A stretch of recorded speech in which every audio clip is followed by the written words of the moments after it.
So let's first talk about how to weather the storm and how long you might have to weather the storm for. I'm thinking that 12 to 24 months is about the timeline that we want to have in our heads. We want to be able to survive.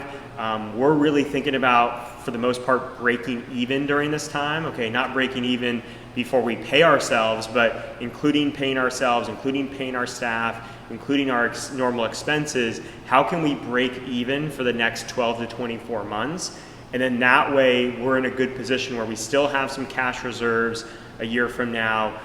We have a membership base to grow off of. And once those floodgates are, so to speak, open again, we're ready to take on new members. So for some of you guys, that's negotiating rent decreases. For some of you guys, that's working with your staff to shift their roles around and get them to understand that they need to be patient as well. So I think a big part of this is just getting buy-in from your staff. For us, we're not necessarily paying our coaches any less, but there is this realization that they might not have the same opportunities for personal training that they had before, or specialty programs before as they did before. And with these things not there, they might not be able to bring as much home as they did previously. And that's okay, right? I want our coaches to understand, I want your coaches to understand that this is a time to be patient and be ready to weather that storm. So part of this is having the communication and the buy-in from your staff that they're going to be in the trenches with you as you guys weather the storm together. And then for some of you guys, you need to really figure out a way that you can get their salaries down, get their roles down to a point that they can still survive, but to a point that the business can survive. Because if the business goes away, no one wins. So it's really important that the business does survive for both parties, the owner and the coaches that you have. This would also be a great time to do an expense audit where you print out your most recent bank statements, your most recent credit card statements, and go through and figure out what charges don't need to be there, what subscriptions can you go without, what things can you do away with in the short term so you can minimize that burn rate, right? That's a term that's often used with technology companies like an Uber or a company like that, where they're talking about their burn rate, because a lot of those companies aren't profitable.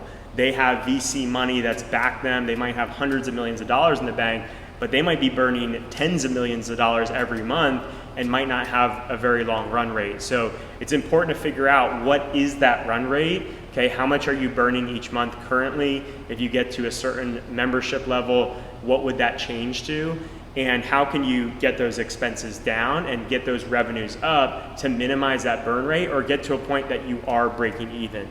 There's a lot of gyms out there, a lot of mentors out there that are telling you there's no better time than now to build up your business. And I think that could be true for some. If you want to shift to more of a personal training style gym, if you have ideas to really step fully into the online realm or the personal programming realm, if you see that as a part of your long-term business, I would really go all in on one of those things right now.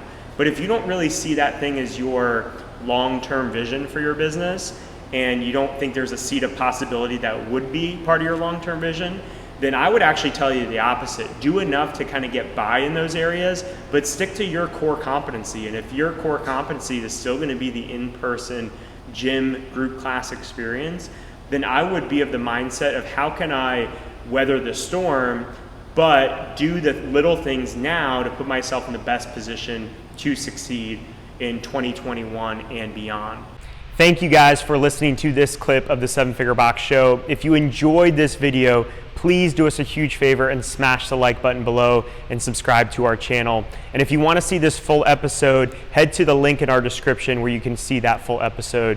Again, thank you for watching, and we'll see you on the next one.